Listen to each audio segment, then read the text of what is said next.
Hello, and you're very welcome along to another edition of the JMac Podcast. I'm John McMahon, and of course, this podcast is kindly brought to you by YourGarage.com. Use my promo JMac Podcast, get 15% off on the website. And tonight, I'm joined by former Meath footballer Joe Sheridan, GA Sports Tracker app owner Kevin Kennedy, and freelance sports journalist Killian Whelan to talk about the All-Ireland Football Final for 2025. So really look forward to chewing the fat with the lads. Obviously, Kerry are 2025 All-Ireland Football Champions, and I think it's very much deserved. That was a fantastic performance in Croke Park yesterday. And the Clifford boys, my God, they're like the Chuckle Brothers at this stage. Joe Sheridan, how are you? All good, yeah. Great. All-Ireland final day. It's the weekend. It's a great buzz and get up there. I didn't get to the game. I had a ticket and I was trying to get. I had another one and just anyway the way it worked out. I needed two together, but anyway, I enjoyed the game anyway, and I was watching it in the hotel, and it was it was a great buzz around the whole place. It was interesting to see, like, there's so many Donegal people there that they were just. It was 3 or 4 to 1 now, Donegal to Kerry for the supporters. You could even hear it in the crowd. But yeah, it was great. There was great vibe around the place, and Kerry never didn't let us down. I was expecting.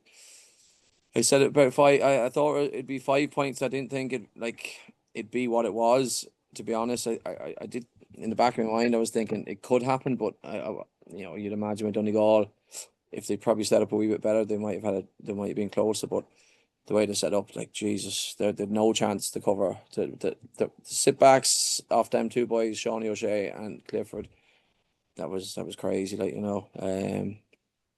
Look. Kerry were a far better team on the day as well. Everyone clicked. The best players performed, which generally doesn't happen on the big day. Even sort of the second level players, and that's no disrespect to them, but the lads below, David and Paulie and Sean O'Shea, the lads who are the so-called superstars, that massive gains from Joe O'Connor, obviously Gavin White, Jason Foley, even Dylan Gainey kicks 3 points. Was it 3 or 4 points to get? 3 points, was it? 3. A lad that's not been tightly marked and manned and still gets 3 or 4 points, so it was ruthless now, to be fair, from Kerry. And if they actually went at 100 mph and didn't play to the pace that they needed to play just to win the game in the second half, they probably could have won by 15 or 16. Absolutely. Kevin Kennedy, how are you? I'm all good, John. Good to be back on. Great day yesterday. Buzzed just to chat the football. It's always good, isn't it? Yeah, where would we be without it? Right, Joe. Yes, Joe. Earlier on, I think Joe did. I've seen the video on. You did say last week it was about 5 or 6 points on it. You were bang on that. He's never too far wrong. And last but not least, Killian Whelan, how are you? I'm good, John. How are you? Good, sir. Good. What did you make of yesterday?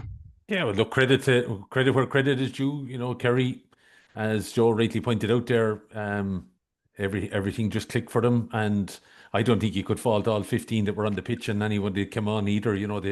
They all made some element of a contribution, and look, great credit to Jack O'Connor. I think it puts him now definitely up there at the echelons of some of the top GA managers of history. And I think they're going to have a serious chat in Kerry about, where John or where Jack now ranks, up against Miko and stuff like that. I think it's definitely a conversation that has to be had, because what he's achieved in the last 20 odd years now is definitely phenomenal. To go away, come back, go through the ringer again, go bring minors under 21s, and then come back into the senior setup, go away, go to Kildare, come back and do it all again. Great credit to him. I know he gets a lot of flack, and but there's no doubt in his record. It is something unique, So, no, fair play. Well done, Kerry. And as I said, once it got to Croke Park, just became a different beast. Absolutely. And obviously, Killian, you were covering camogie action over the weekend. How did that go for you? Yeah, I was down at the two semi-finals in Nolan Park. I went along expected lines. There was maybe some hint of a shock with Waterford, but look, the main two teams are in the final, and Cork are going to be hard to stop. They're going for 3 in a row to make them, I suppose, again, be in the history books there for them. So yeah, that's the 2 games I got to watch. And then obviously it wasn't no coverage on the Sunday game last night. Very disappointing. When you consider that obviously the LGFA was covered the week before in the hurling match, I don't know why that was. Maybe time was an issue. Maybe the fact that they had shown both games live, maybe they felt that was enough. But yeah, I was surprised at that they didn't even get 2 or 3 minutes of a highlights piece. But look, such it is. Oh, Killian, 2 hours long. There's 10 or 15 minutes there somewhere. I just think. But, Yeah, well, look, if yeah. we're being serious about, and I don't know whether the lads worry about it too much. For me, I would have always been a supporter of ladies GA, and I just feel if we're talking about integration, which is now getting very, very close. RT would be one of the main sponsors of the camogie championship as well. I just think, I know it's All-Ireland Final and whatever, and it's hard. I know, but when one was facilitated the week before, I don't know why the other then wasn't facilitated last night. And, I think the ladies' associations don't look for a whole lot, and they probably just take what they're given in lots of ways. And I know, look, there's going to be a spread of coverage when the camogie finals are on RT that weekend. But look, it was, I would have expected something for them last night, but hey, that's the decision that was made. God, it's definitely something that needs to proper look into, because it's just like, as I always say, Killian, and I've said this in this podcast numerous times, the ladies are putting in the exact same amount of effort as the men, and they're training as hard and they're working as hard, and they're giving up as much time. Yeah, we're 15 months away from integration. That's what we're looking at, 2027. So something has to start clicking, but it's gone eerily quiet, and that would seriously be a concern. Yeah, I think it's unfair on the girls as well.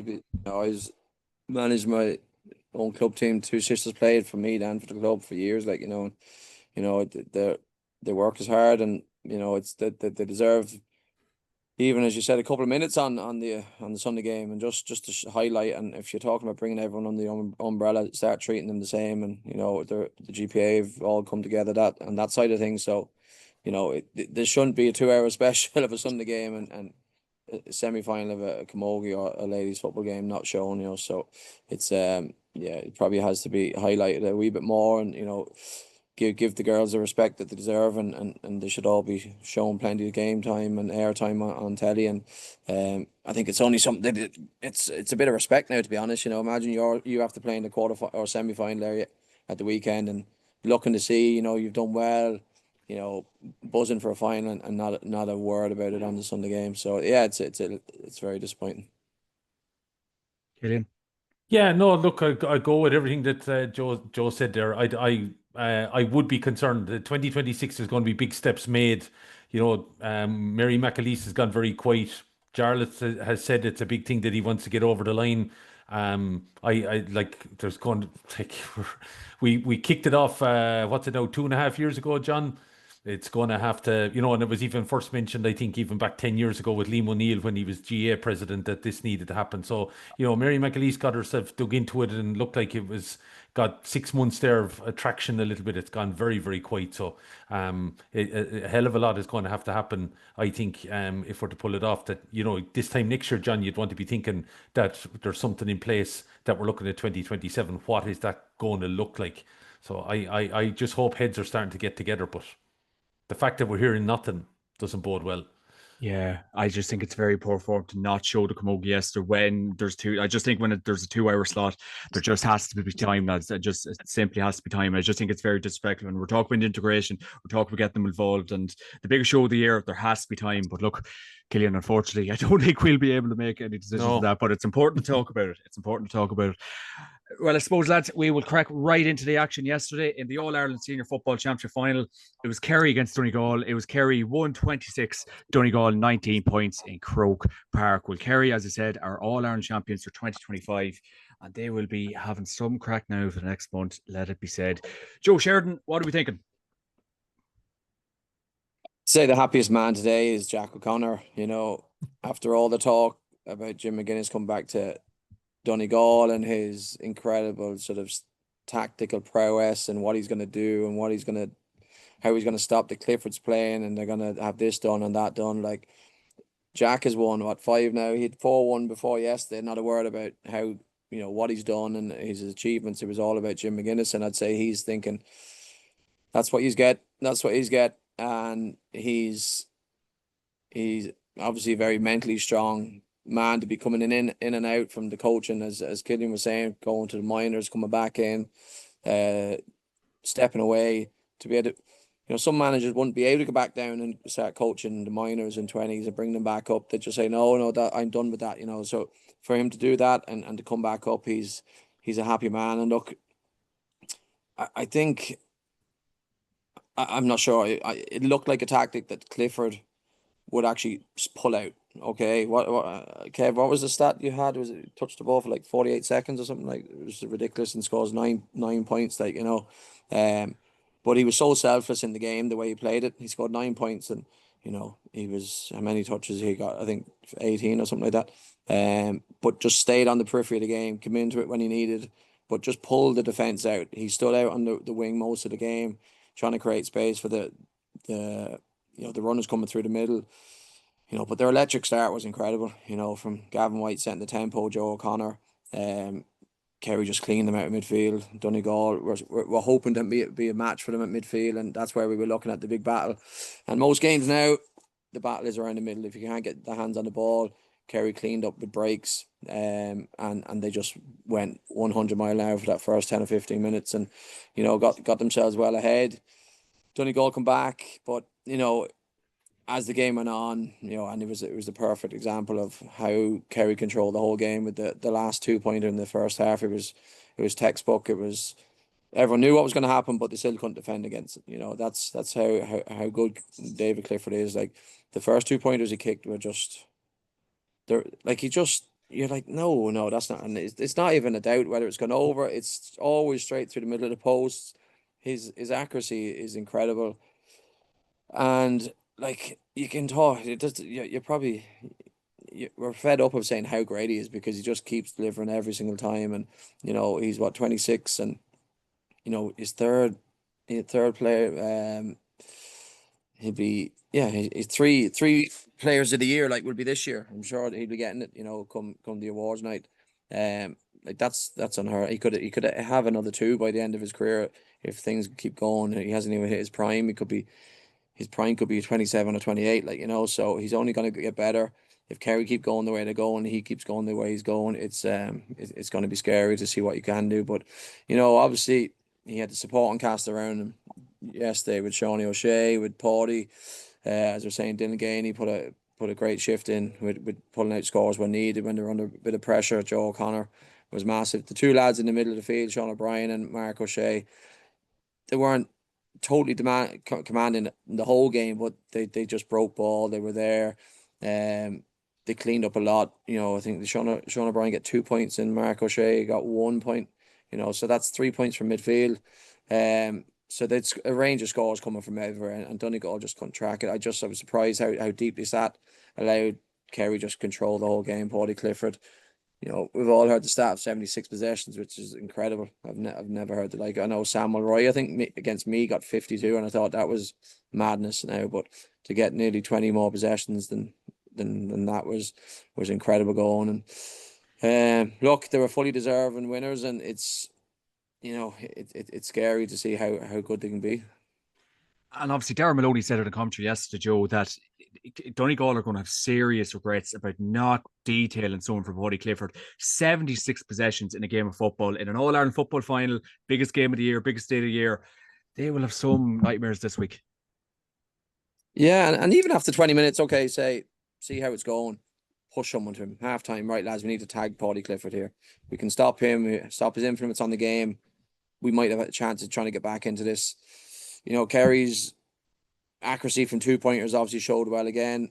Donegal weren't even looking for them, so when you're 7, 8, 10 points down, you're going to struggle if you can't knock in a couple of 2-pointers, put the pressure on, get a momentum builder, get the crowd behind you. 1-pointers were fine, but they'd vary when, like, Kieran Thompson and McHugh were a massive loss going off as well, like 2 leaders of on the pitch for them.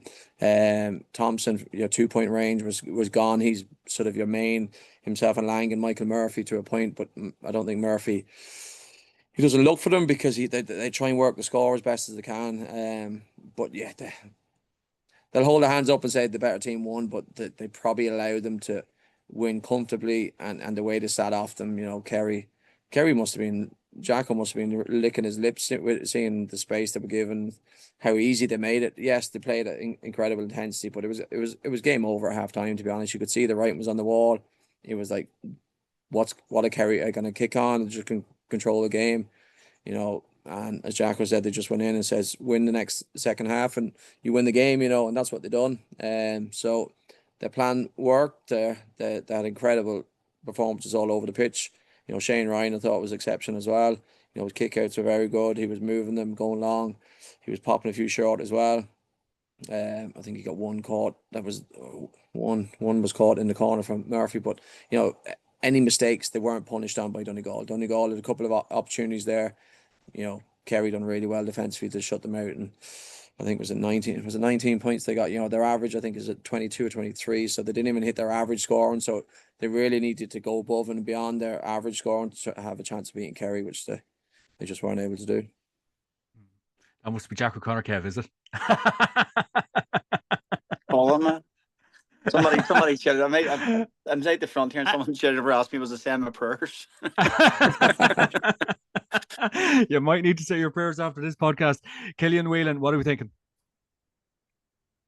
You really, I have to say, really disappointed in Donegal. There's no question about it.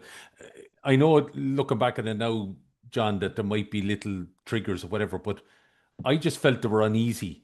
Lining up for to meet the president. There was an awful lot of stretching and swinging the legs and everything going on. Kerry to a man were ice cold. Like, it was just, now maybe that's the difference. Experience is a huge thing. You're standing there. There's a lot of formality. Like, the match throws in at 3:35. It was even late at that because obviously the handshake, I think, took so long. But like, Kerry went out onto the field at 2:48. Donegal came out at 2:50.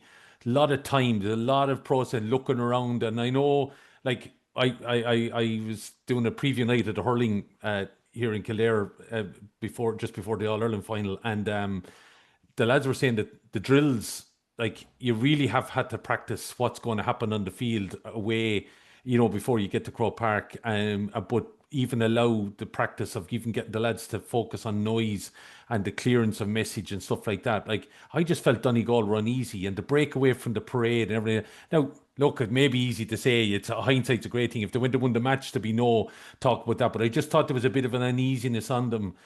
And then when Gavin breaks through and it just burst, and all of a sudden he makes a burst in 20 metres. He's left 4 Donegal guys in his wake. You know, it just set a bit of a tempo. And like, even, you know, Dylan Ganey, that must have been huge getting the first score of the game, John, because I think that kind of helped him, because I'm sure he would have been a guy that Donegal went, we'll be grand with him, you know, this kind of thing that he might, but to get the first score, and then Gavin White, you know, popping up twice in the next 10, 12 minutes, you know, like, it just, they really set down a marker, as Joe said, that Donegal were never going to recover from. I think, and I had said it last week, Donegal were going to win. I think Donegal had to be ahead and they had to keep that lead. That was going to be the thing. But once it went out the distance that it did, I think even getting out to 4 or 5, you were concerned that Donegal weren't going to reel it back in.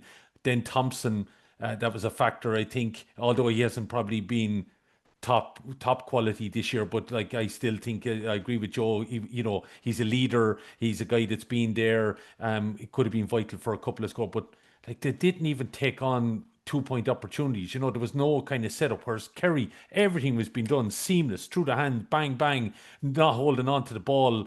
The loop arounds that Donegal were so famous for, Kerry were doing these loop around, like, it just the whole game was epitomized by that 90 seconds before half time. That was it in a nutshell. Kerry in control. They were starting to be booed. They didn't care. They were going for the juggler, and they waited and waited. And that fan footage, I don't know if you got to see it online today, of David Clifford holding off McCone out on the sideline, and he waits, then bang, gone, bang over the bar, game over, you know, as such as it was. It was phenomenal to watch. But like, Donegal, what were they at? Like, did they trust the system? Did Jim trust the system that much that he was either arrogant or naive? I don't know which you want to draw that. But I have to say, I really disappointed in Donegal's performance. But you have to, all the plaudits go to Kerry.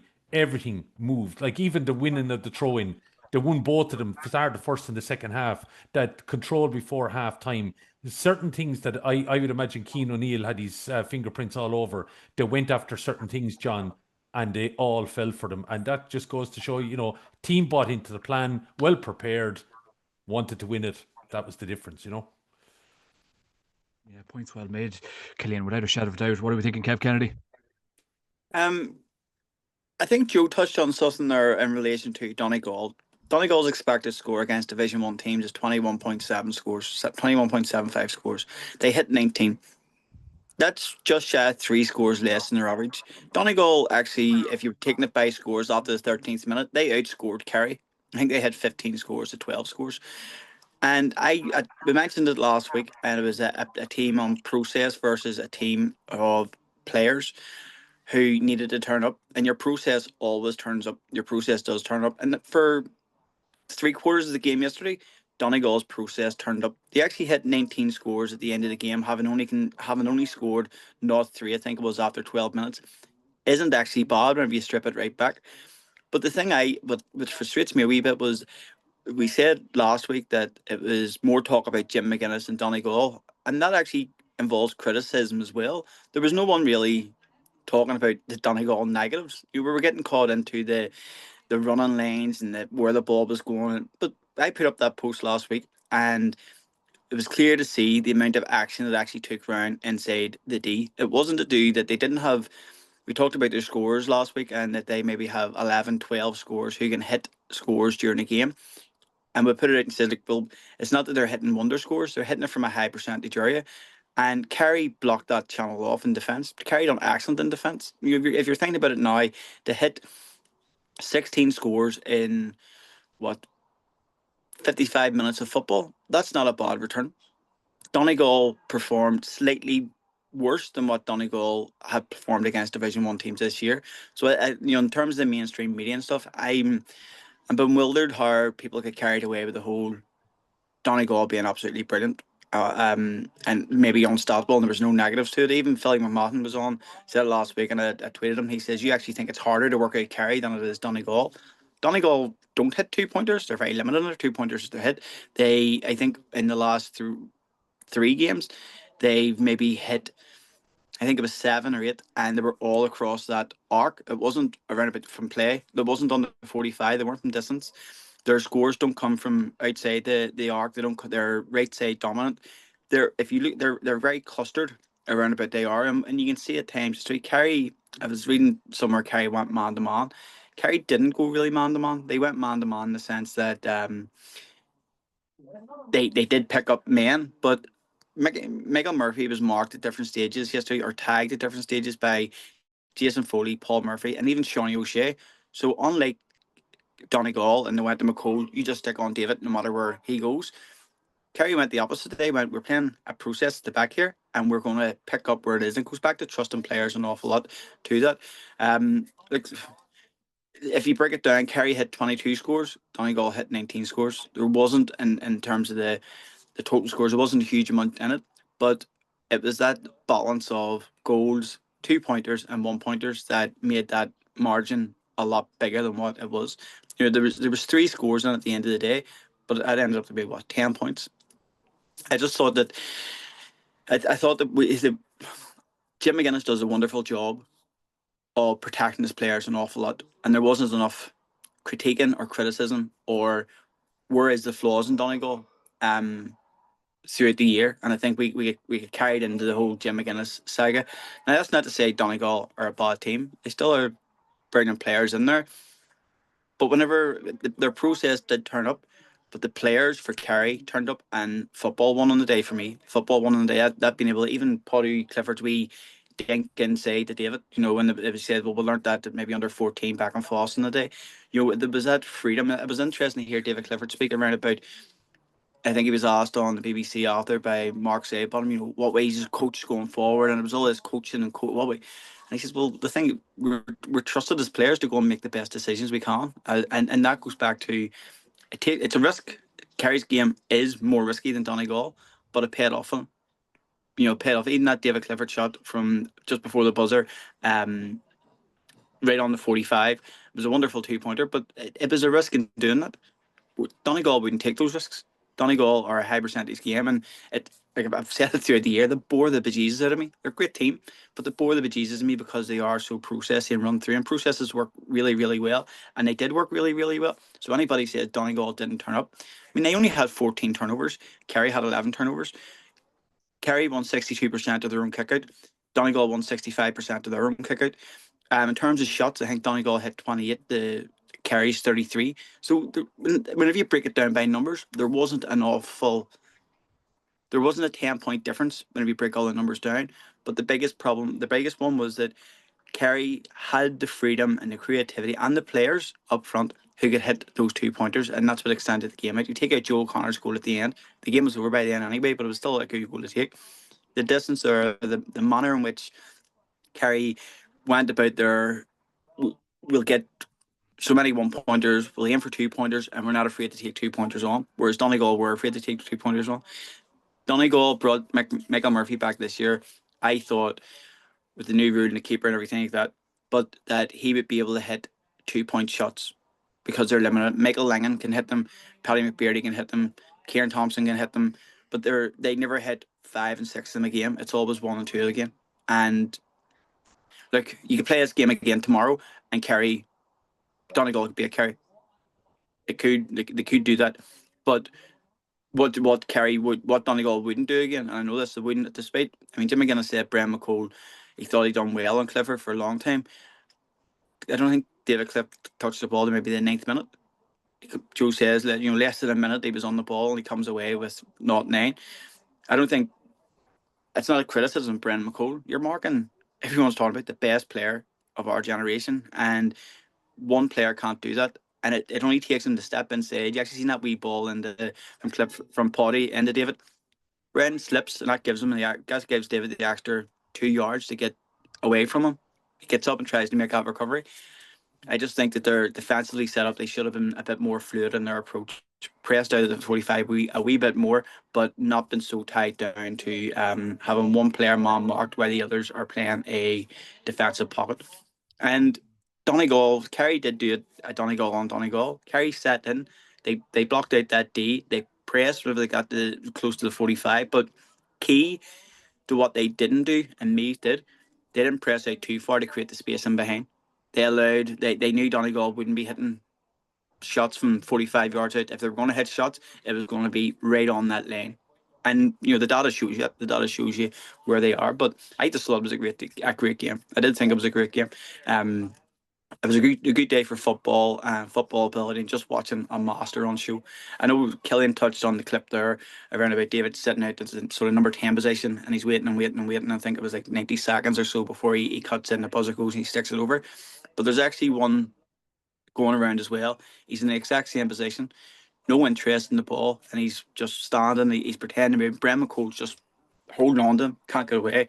And next time the crowd goes up, you can't see the ball. The ball doesn't come into the clip at all. But Kerry get a point because Brendan McColl's so focused on marking David Clifford, he removes himself from the game and says, I'll sacrifice my own performance. And that's what he actually done. He sacrificed his own performance. How many times, if that was any other team, how many times would balls, and it happened to Michael Murphy a couple of times yesterday, force balls in on top of him, force balls in there, into your key man. Shane Walsh was there, they try and force that in. Damien Comer, they try and, teams would try and force it. David Clifford was so unselfish yesterday in his play. He was brilliant as a player, contributing to 0-9, but he was also very unselfish as a team effort as well. And I just thought that man for man, Kerry done their role and done it fantastically. And he's a fellow there who was only into the team. Jack O'Shea mentions me yesterday after the match, says that he wouldn't have been starting for the injuries and stuff. But I thought Mark O'Shea was fantastic in terms of, he was told, get and give. That's your job. He was all over the pitch. He was making hard runs back. The fella must have had, I don't know, probably close to maybe 20 touches of the ball. He didn't take one bounce or one solo. He caught the ball, give it off. The wee pop down, he just knew his role. And Joe, you'll probably go back. How many players play the game and they want to be taking that extra step, extra solo, extra bounce, more on the ball? Even up at inter-county level, you see it at club an awful lot, you're telling the boy, this is your role, and he says, no, but I want to do something else. The fact that Mark O'Shea was so unselfish just to say, I'm doing exactly what I'm told here for the betterment of the team. I just thought it was fantastic. I thought it Kerry were brilliant. Delighted for Jack O'Connor.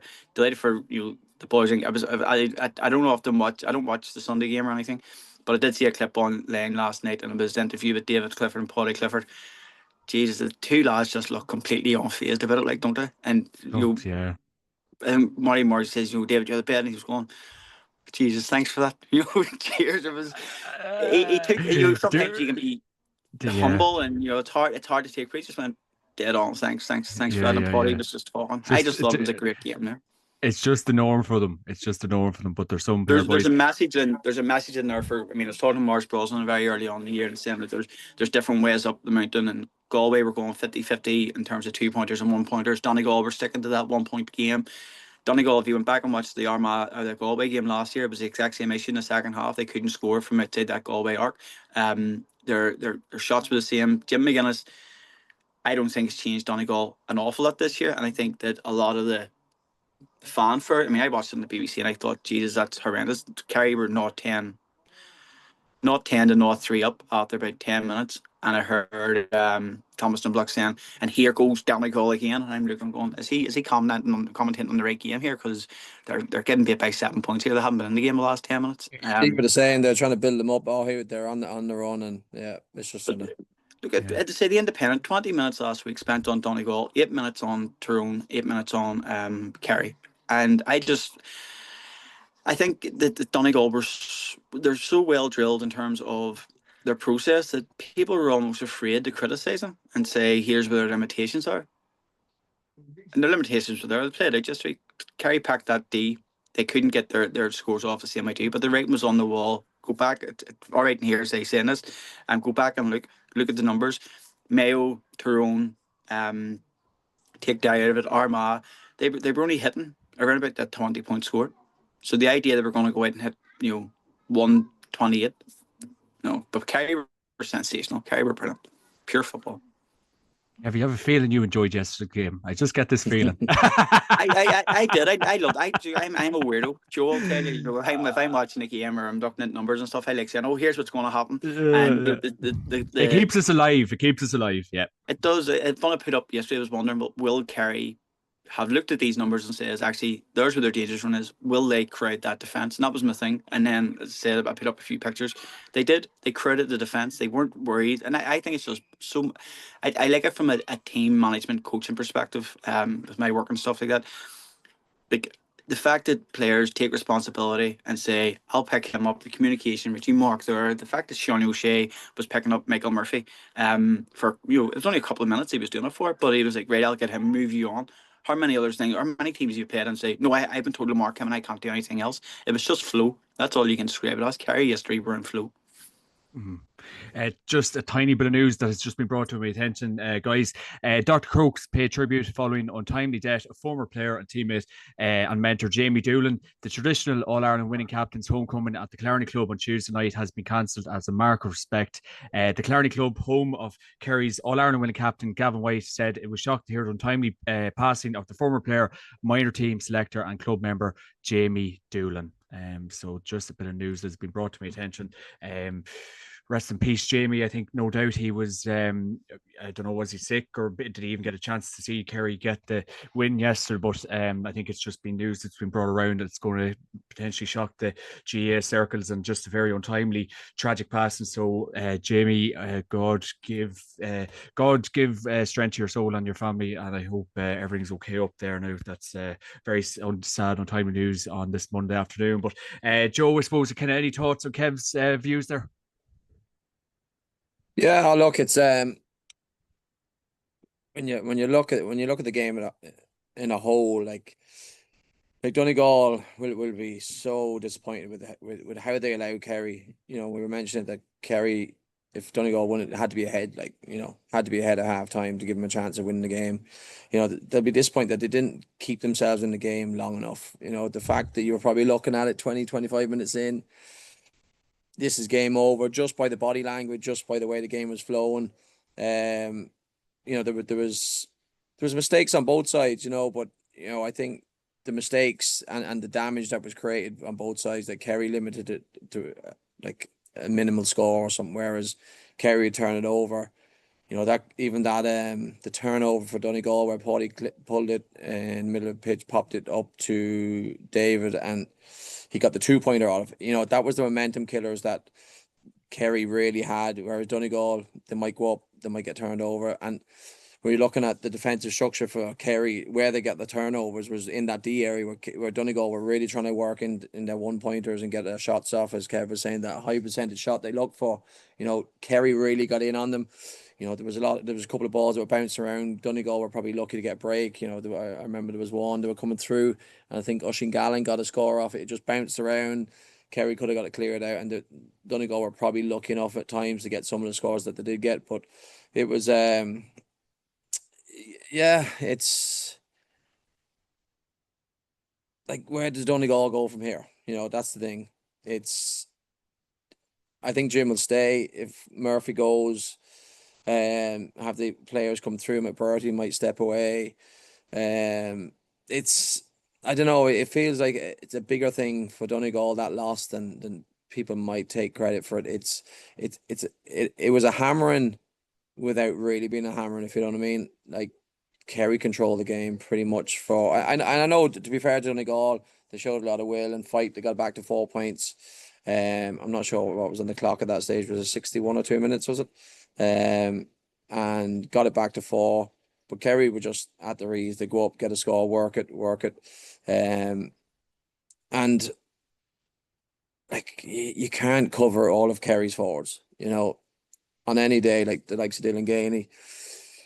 You know, he's a probably best forward for most teams in the country. You know, he's the 4th, 5th choice for Kerry. You know, you're trying to mark David, you're trying to make Paddy, Shawnee O'Shea, and Gainey's probably, you know, as a scorer, probably the 4th there after the 3 lads, like, you know.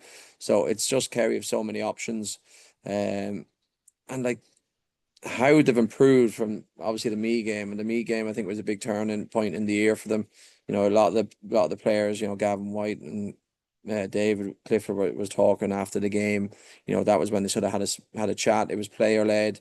It was right. It was just a few home truths, a reality check of where we were, and they drove on from that. And you can see there was a killer instinct in David Clifford's eyes for most of the games, even in the walk around in the parade. He was like a man possessed. But he plays the game so smooth and cool. He doesn't allow the emotion and the adrenaline get too much. He still plays very fluid and very slick and free, and his body is so loose. Like, his hamstrings, like, the muscle in his legs is incredible. You know, he got a ball out in the 45 with McCall behind him, and just burn him, checked inside over on the right foot. Like, he has all the tricks. He has every ability. He can do anything. You know, and that was him playing at probably, if he wanted, and if he was full at it and not being as unselfish as he was, he could have kicked 15, 16 points yesterday. You know, he played himself away from the game to try and create the space for the other players. Like, but Joe, like, a lot of this, like, we talk about gym, we talk about conditioning, we talk about X, Y, and Z, but this is getting a bag of balls, going up to your local field, kicking 40, 50 balls, and we've no doubt Paddy Clifford, David Clifford are up in Fussa, up in Killarney, wherever they might train, kicking, repetition. Like this, you know, like it's fantastic what he's doing, but no doubt this is just being consistently brilliant at repetition and practicing away from the madness. Yeah, and it has to be done. You know, it's the unseen work for any footballer. You know, whatever age they are, from underage all the way up. It's the unseen work is the stuff that actually makes you successful and become the player you are. You know, you've got to be there. You might train, you know, maybe 3-4 nights a week. Everything outside of that is the extra stuff you do on your own. You know, them boys, you can see it's all natural. You know, you're not coached. They've done that themselves. Yes, obviously there's coaches that be brought along, but that's just natural ability because they've worked so hard on their talent and everything that they work on. How that's I think it was a Kevin or Killian, sorry, who was saying there, like, you know, they're good crack, you know, they're level-headed, they take the criticism well, they take the sort of plaudits well, they don't get too high.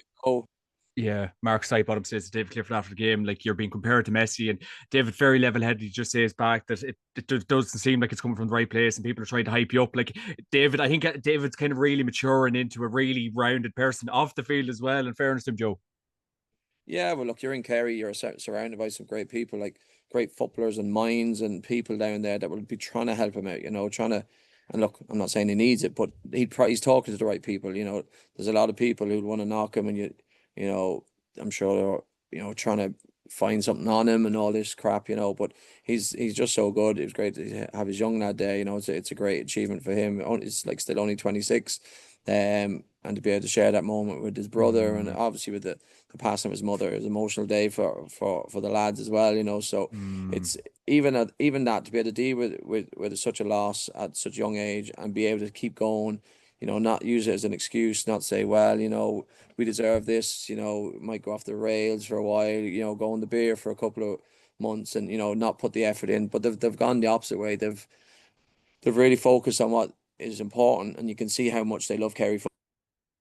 And they love the GAA and everything they put into it. And, I think the likes of Jack sort of help them do that. There's no pressure on them. And look, I think the boys thrive with the pressure. I think David loves even the pressure being it. Using that comment, as you said there, it's coming from it. So he goes, I was using that as a drive because maybe it's people coming from the wrong. Because it would have been easy for him to say, oh, sure, yeah, and it would laugh, but he just give a very good response to it. Like, is there anything the man can't do? Yeah, he's perfect in the views, and he just and like some of the questions thrown at him, you're like, how? Well, Mark Sidebottom, like, never, do you really want to say, I'm the greatest footballer here? Like, just some of the questions thrown at him, he's so great to even to reply and give the perfect answer every single time. So it's I look and the thing for Kerry, yes, it wasn't just the David Clifford show. He scored 9 points playing like on the periphery of the game because of his choice. He still kicked 9 points. Any other player, a lot of people have said that his standards are so higher than everyone else's that he's put on a pedestal. Like, okay, if you're not kicking 110, 115, right, we might give you man the match now. He's man the match every match. It's just that when it looks like it, you've got to see the effect that other players have and the team. And Gavin White, some of the scores he kicked from wing back, that one when he jinked in like 3 or 4 players and just clipped it over the crossbar and nearly went in the back of the net. Like, to be able to do that from as a wing back, but that's the thing with the Kerry footballers.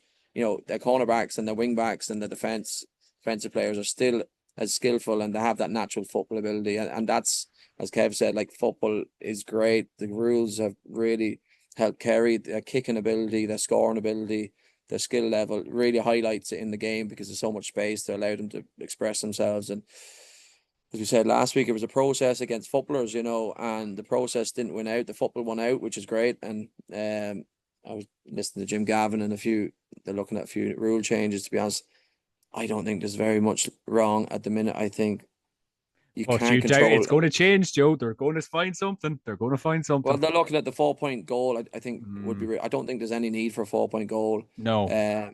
Like, a goal still gives a massive input and massive impact into a game. They're looking at not giving the ball back into the halfway. I think it's fine. I think you can't control everything. If you're going to do that, it's literally just going to be so structured that you will annoy players and you can't do this, you can't do that. You've got to be able to have some freedom on the pitch. You've got to be able to do it. Apart from the few minutes that Paulie held the ball, pretty much teams are attacking, teams are going at it, and it's very up and down, up and back. And, that's the way the game should be played, and let the players enjoy it, see how it goes. I think it's very close to being a perfect game for people watching it and the neutrals watching it. I think that's the good thing. Thanks to a good Dublin man, Joe. Oh, Jim is great, man. Yeah, he's a great Gael, which is one thing he does really speak well, and he's all about the game and how it improves. And even after the game yesterday, he was talking about, oh well, no, we're talking about club league now and club championship is starting. He's all about the not just the inter-county scene and the All-Ireland Final. He's looking at the overall picture of the game and how to improve the game for everyone from all levels, to be honest. Absolutely.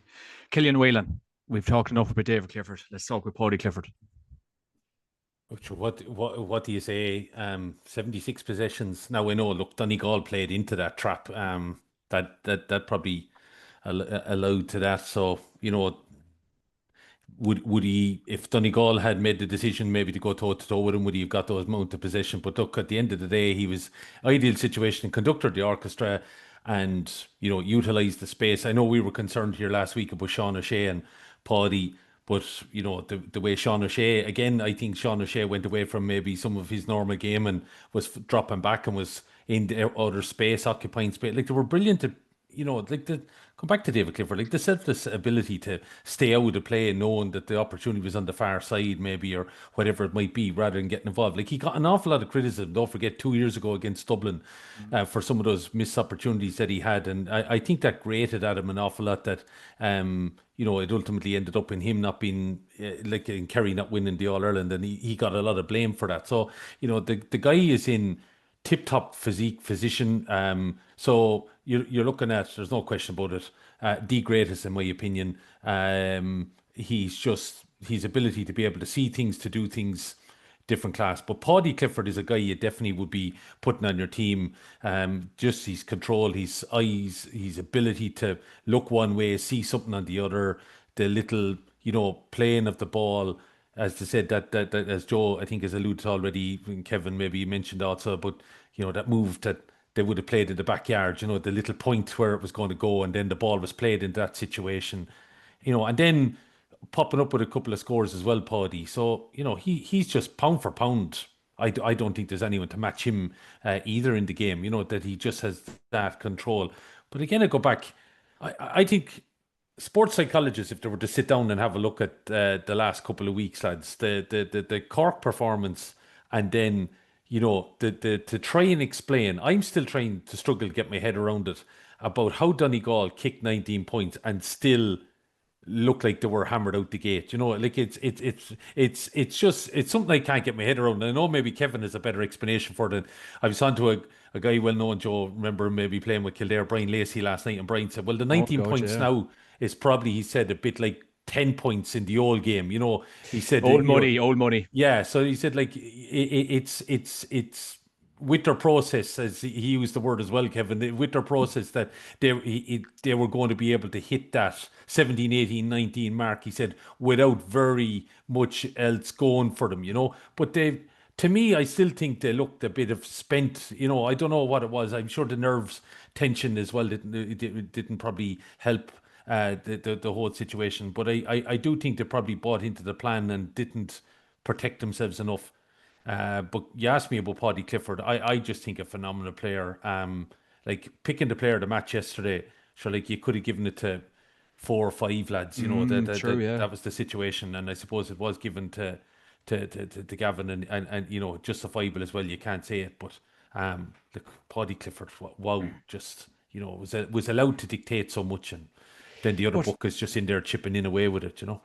But Killian, it's crazy to think, like, you've Jim McGuinness, you've Colin McFadden, you've Neil McGee, you've platter of lads. How, with lads with such football nuances, football and brains, and they're looking at Paddy, I said this to Joe, they're looking at Paddy Clifford, and he ran the fucking show yesterday. Like. Well, after 10 minutes, John, sure, that game was probably done after 10 minutes when you realistically look back at it. The Kerry. You said that to me. You said that to me. Kerry planned, right, we're going to make a move off the throw-in. We're going to target 2-pointers, and we're going to try and get the clock, And the crowd were booing Kerry for holding on to the ball. Donegal never advanced on them. Like, why didn't Donegal come out and tackle and make a go and make a play of their own? Like, the Donegal crowd to boo the Kerry lads for holding on to the ball, and then to kick an absolute. It was a perfect game plan. Like, everything, as I said, went right for Kerry. Like, it's.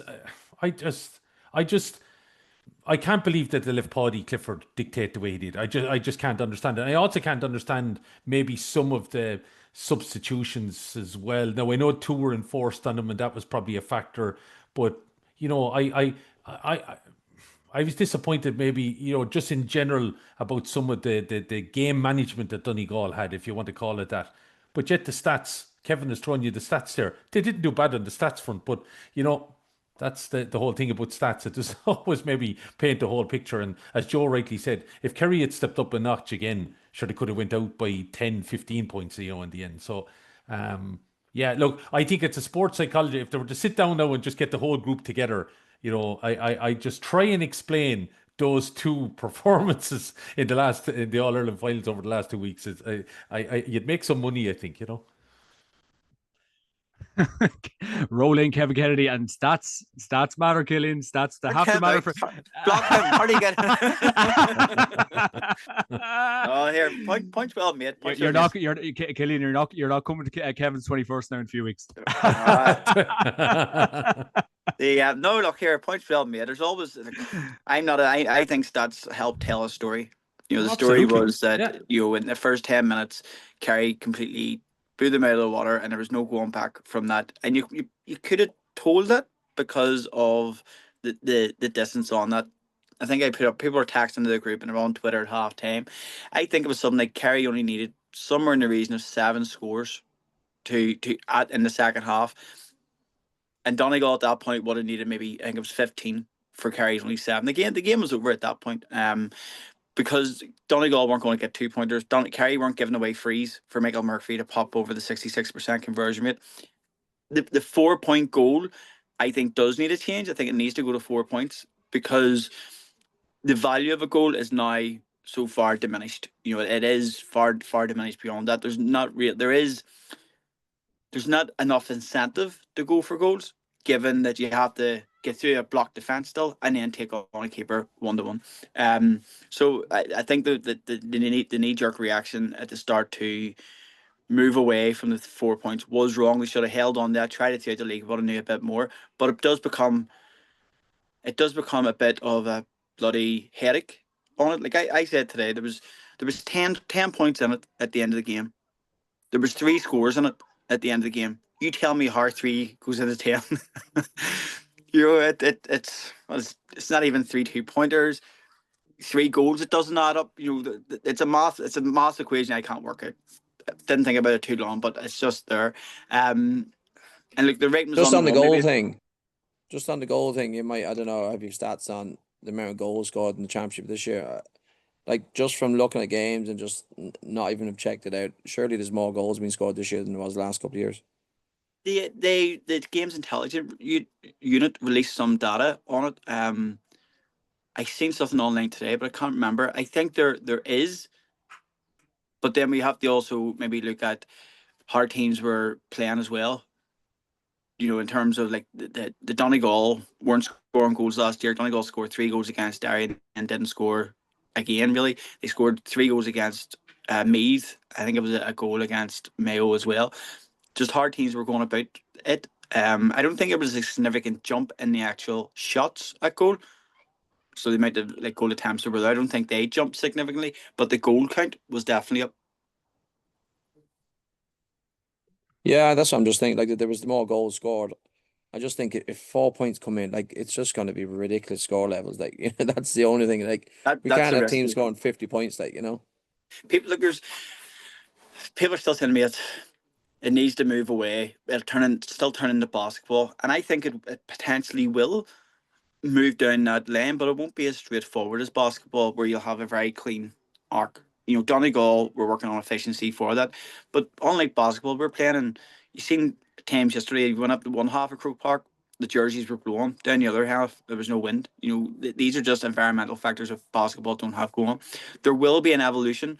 Statisticians will come in, they'll say, here's where your high percentage scores are, here's where your conversions, that'll all come in eventually, but it'll take time. It won't happen overnight. Donegal, believe me, nobody will be looking at Jim McGuinness has come away from a professional career in football and looking at stats and numbers and stuff like that, and their game plan was based around about those high percentage scores, and there was a wrong way up the mountain this year. You never know next year, maybe it will be the right way up, but I don't know. I think it does turn into a headache, Joe, of right, there's 4 and then you're up to maybe 30 points to 15 points and that risk and stuff with it. But yeah, I don't know. I don't know what the answer to it is. I think at the club, I think Jim McGuinness has missed a boat on it, to be honest. I don't think he can go in and change club championships. The rules now, I think it's maybe different at inter-county. There wasn't an awful lot of rule changes whenever the inter-county championship. There was more changes throughout the league stages, but I think the boat is missed. They should have been making changes to club league games early on and given this maybe taking somewhere like Meath, who went early last year, Joe, with their regional competition they had. I think it was they had a competition where they brought Yeah. the AFR. Yeah, we were the first game to actually play it. Yeah.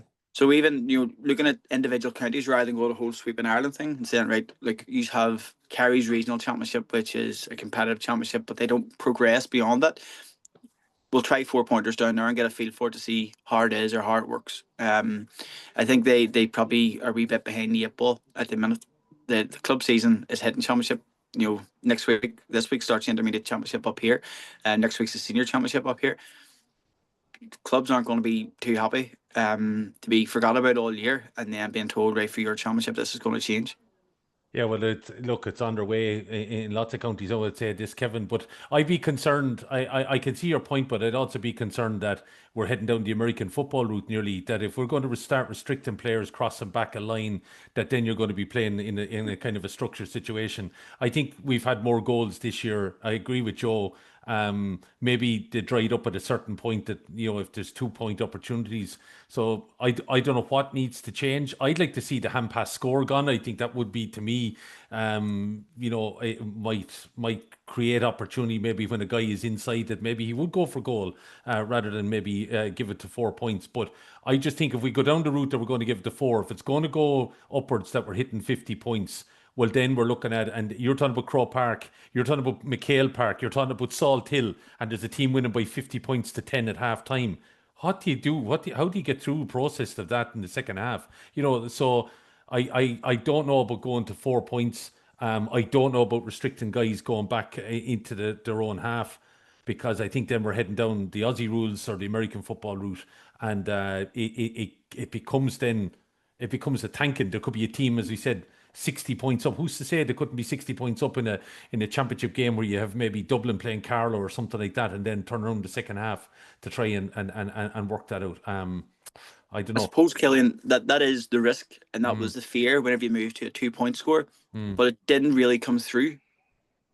So I think that there's enough reason there to say for the score. Yeah. We can look at it by you're perfectly right. It's an argument there to be had. It could extend beyond that, but ultimately, even if you look at the Donegal and Meath game, Donegal won that by a wide margin with very few 2-point taken in there. There was that consistency to it. I don't agree with moving players back. I think Joe's right. We're not a kick in the arse off us. We're not a kick in the arse off it. I wouldn't be asking for any more rule changes to be confirmed or not. I think that this thing around about you can't go back in. We haven't even, coaches and coaching and management haven't even started to really get to grips with the rules that are there now. Like, if I'm doing work for teams at the minute and I'm saying, you're meeting this club and you're doing a bank of 4, bank of 4, bank of 4, you could increase that and go a bank of 5 across the halfway line. And as soon as the ball, which is going to go out the left-hand side, as soon as it goes out the left-hand side, commit over there, but whoever's on your right flank drops back in and sweeps in behind, and that keeps your numbers up in 4. There's not many teams doing that yet. There's not many teams doing it at all. This is all going to be coached over the next couple of years. We're not a kick in the arse off it. We aren't. We're close to it. I wouldn't be bringing in a whole raft of changes. I'd be happy to leave it, John. I would have been against a lot of some of the change.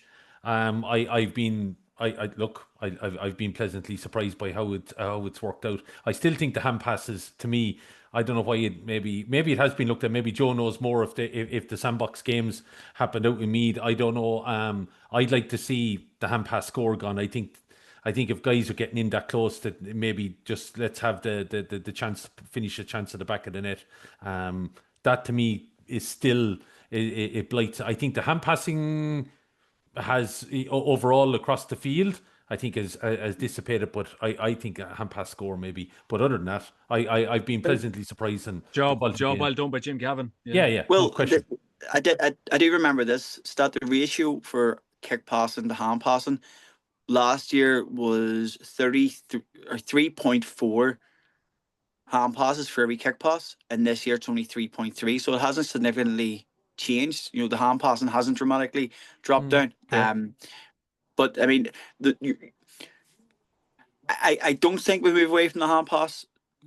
I think if you get a score, score's a score, and you're allowed to score. But I think we were watching the Armagh and Kerry game, and Armagh had going through on goal in the second half. It was only just new, and it was fist passed over the bar, and you're sitting there going, you need to test that keeper. Armagh were at the head at this stage, and I remember saying to John that, geez, he needs to test the keeper, and if he goes in that, Joe O'Connor, a couple of seconds later, up the other side of the pitch, goes in, blasts the ball high towards the roof of the net. It goes over the bar. The outcome was the same, but it was the intent that Joe O'Connor showed, and I think that it's like teams who are going in and just hand pass over. I think Gavin White got one yesterday, did he, with a hand pass over, or got a hand pass over?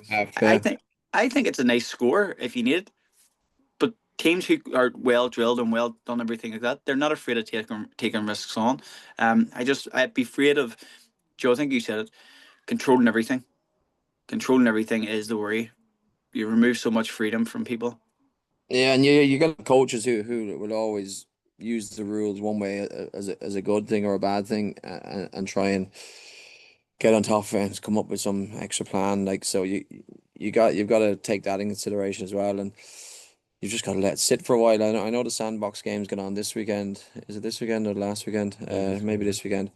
So obviously going to be trying a few new things and seeing what's going to happen. But yeah, look, when you see the whole championship as a whole this year, if you see a neutral or someone who's never watched Gaelic football, I'd like to think they'd be saying, geez, that's a great game. Compared to the last 5, 6, 7 years of shite we've been watching, it's just crazy. Like, it's like compared to the intensity levels. Is it the best championship since 2010, Joe? 09 to yeah, I'd put it up there. Yeah, absolutely. I enjoyed most games. I think even the underdogs had chances of winning games. Everyone was expecting that these rules could blow out teams, but it actually allowed teams to go and play and take the shackles off. Themselves. And it just shows, take the fear away from teams, take the fear away from players. Then they'll actually go and enjoy the game, and they'll give them a chance to win a football match and compete against the best players. And I think the rules have really done a great job to that. I think some of the football that's being played, it's highlighting our best players again. It gone away from the best players being on the pitch at times. There was teams that were starting with like athletes, and the most skillful footballers were sitting on the sideline because they can't run 12K. They can't do this, they can't do that. Whereas now you're looking at the best footballers, high skill level for 2-pointers, man on man, 1-on-1 defending, all of this stuff that should be in our game, high field and catching. You're getting the competition and the man on man stuff around the middle is top class. You've got some of the best fielders in the game going up competing in Croke Park. We hadn't seen that in years. I remember last year Kerry just sat off Dublin. Gave them the kick out, and you're looking at like, what is going on here? Like, and it was a complete disrespect to the game, and that's the way the game is coached. But at least now, unfortunately, we have to change the rules based on coaching. But look, if it's going to allow the game be the way it is at the minute, absolutely go for it, because it's just a joy to watch. Well, here's one for you. And I enjoy both of them for different reasons, but compare this year Kerry versus Donegal, the last year Armagh versus Galway. What was the better All-Ireland final? Oh, that's goes with this year. Like that's last year was a joke, Kev. Like we seen it was disaster. Well, there was one point. 7 minutes of the game last year. Sorry, Kev. 7 minutes. That's the only time they played football. 6-7 minutes, if that. Last year was to go and win the game. That was it. Calamity last year, Kev. Now, the novel element as well, I suppose, last year might have made it exciting, but other than that, the quality on this year, no. Well, all I'm getting to here is that the winning distance yesterday was 10 points. Last year, it was a point. Yep. So these blowouts and these big wins, and you're going, tight games don't mean good games. Not saying last year's game was bad. When I watched Antrim senior football final last year, it was 0-8 to 0-8, and I thought it was a great game because it was high turnovers. There was great blocks put in. So you can watch games for different reasons. But what I'm saying to you is that if our concern is teams are going to be blown out of the water or whatever it might be, there was 10 points in that game yesterday by the end of the game. It was an exciting game though, Kev. Yeah, it was exciting to watch. Like last year was just muck. It was muck. Was it exciting if the game was over after 10, 12 minutes, or did you just simply enjoy football for football's sake? I think there we go. The new rules. Yeah. David Clifford, Paddy Clifford. Everything. I think I think you enjoyed it for what it was. The plan, the Kerry, the process of what they were doing, the ability to support, the run, the kick. I would have enjoyed it, but yeah, look, I suppose at the end of the day, if you're looking at a 10 point and it could have been 15, 16. Yeah, I know what you're getting at, Kevin, but Yeah, it's just a question. the quality of to put football, it- the quality of football was Yeah. You're seeing the game for what it's meant to be played at. The yeah. skill level and all the players playing man on man to a point, and it just showcases our games across Better. the world the way it should be, and not someone coming in watching 600 hand passes in a game. Like, it's just that's not what the game is. It's football for a reason. So it's we're slowly getting back to it. I don't think we'll get back to a full kicking game, and I don't think we need to, but we should be able to create a game where the kick passing is you're benefiting from it. There's a risk reward. If you're a good kick pass, you can move that ball quickly. You're not being blocked up. You're not having 4 lads on David Clifford and literally marking the best player in the country out the game to a point where you don't see the greatness of the man, So it was look, there's small bits to work on, but I think it's in a whole it was great to watch. Yeah, I think, John, I just want to pick up on a point that Joe made there, but the fact that, even say some of the counties that might, the underdogs or the lesser powerful counties, let's say, I was definitely concerned that these rules might suit the Kerrys, the Dublins, the Galways, the Cork, City Swirl or whatever, that, the Wicklow's, the Antrims, whoever would suffer on it. But the fact that the rules have given that opportunity for those to be able to be competitive as well, and I think that's been a factor that you've looked at. Some of the score taken in number of those games has been unbelievable. I was lucky enough to be in Portlaoise a couple of times. I saw Leaf, but I also saw Louth and Clare. Might have been a game that a lot of people, it was written off in some ways, but some of the quality of the score taken was top class. So that's what you want, and you've got the bums on seats. You've got people back excited about the game again and going to it, and that hopefully will be a shot in the arm for some of the club games now, because people going to. I saw a club game, intermediate semi-final in Kildare last year, and it finished up at half time 2 points apiece, John. Like, it was absolutely woeful to watch. And how do you think people were? It was the diehards that ultimately of each club that was going to watch it. How were you going to attract in somebody to just go and watch it as a neutral? I think Joe makes an excellent point. I think the coaches have loads to take the blame for. Like, it's the coaches that's putting these teams out. Like 2-2, like there's a fundamental problem there with the coaching. Like, I think the coaches of these teams getting 30, 40 grand a year have a lot to take the blame for. Well, the challenge on them now is going to be that, obviously under the new rules, John, that they're going to have to be able to think outside the box a little bit more. They're going to have to try and find 2 guys on the team that can kick 2 points, or there's going to have to be different kind of plays, rather than, all right, lads, 14 behind the ball and we'll hoof it up the field to so and so. Like, that's it. It's going to. I think you're going to find. You're going to find out a couple of lads in the club game this coming autumn. You're going to find out a few lads. I'm seeing them. Yeah. I'm seeing them. I am definitely seeing them. Kev, you don't look happy. No, I do agree. I just don't think it moves in that type of way. 2 or 3. I mean, like any sport, you look at soccer. Pep Guardiola changed the game.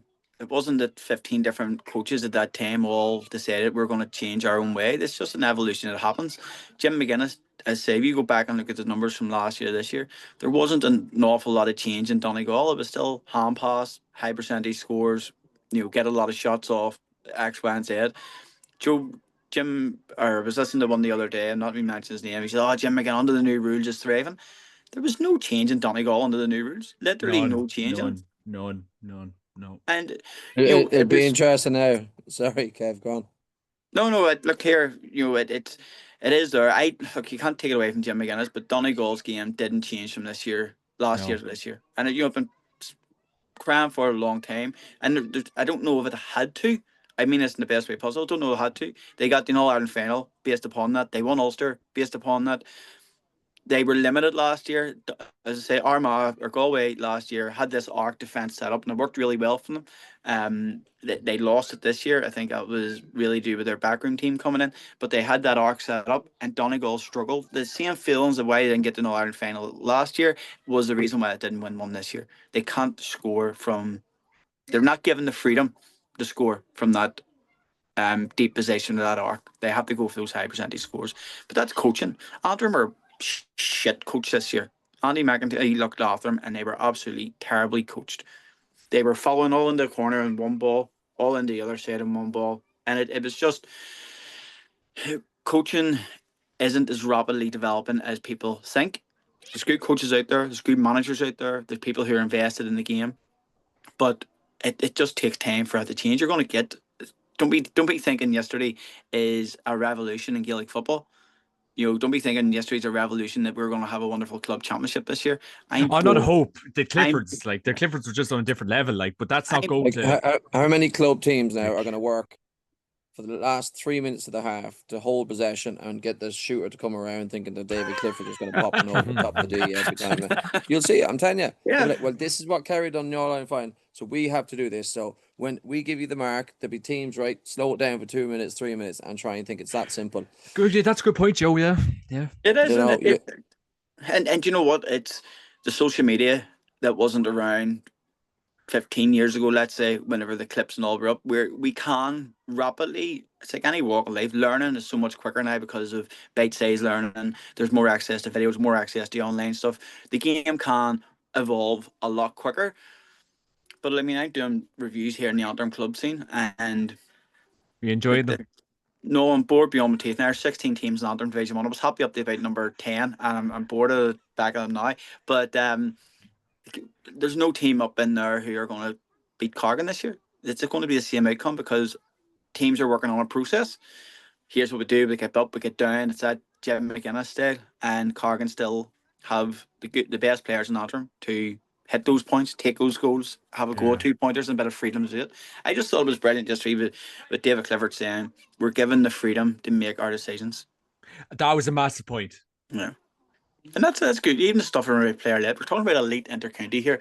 I had a bit of insight into the Kerry backroom, say, for a few years there, and I could tell you a lot about the one-to-ones that happen, the thirst for knowledge that goes on from the players. They're football is God down in places like that. They're looked after, they're well looked after on that, and it's just they want to be performing as the best they can. Yeah, but they've taken it to a different level this year.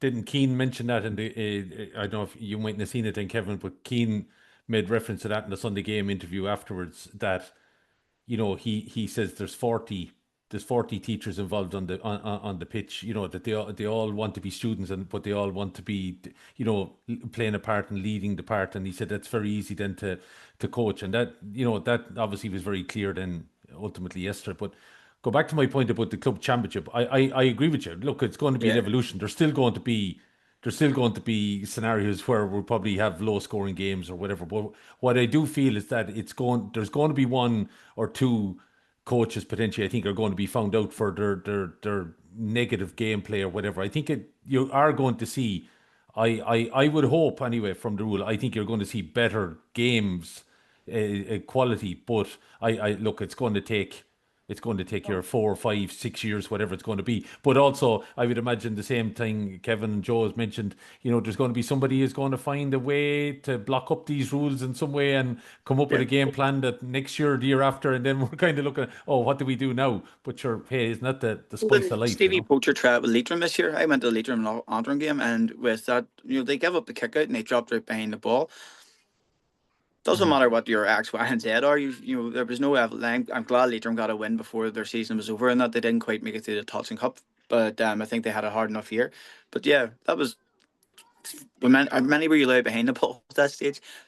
12. It was 12 men behind the ball, and the other 3 sat on the halfway line. So it will happen. Poor coaching's out there, and that's a be all and end all. Well, there we go, lads. There we go. Well, that is the All-Ireland Senior Football Championship final between Kerry and Donegal. Nicely wrapped up. We will be back later in the week for our Team of the Year and General Review of the Year. So really looking forward to that. And I will, in the meantime, thank former Meath footballer Joe Sheridan, GA Sports Tracker app owner Kevin Kennedy, and Killian Whelan tonight for joining me. Thanks a million, lads. And of course, the podcast is kindly brought to you by orgarech.com. Use my promo code JMac Podcast to get 15% off on the website. Lads, have a great week. Kerry are All-Ireland football champions for 2025. that's the wrap of the week. There we are. Good night. God bless. Cheers, man.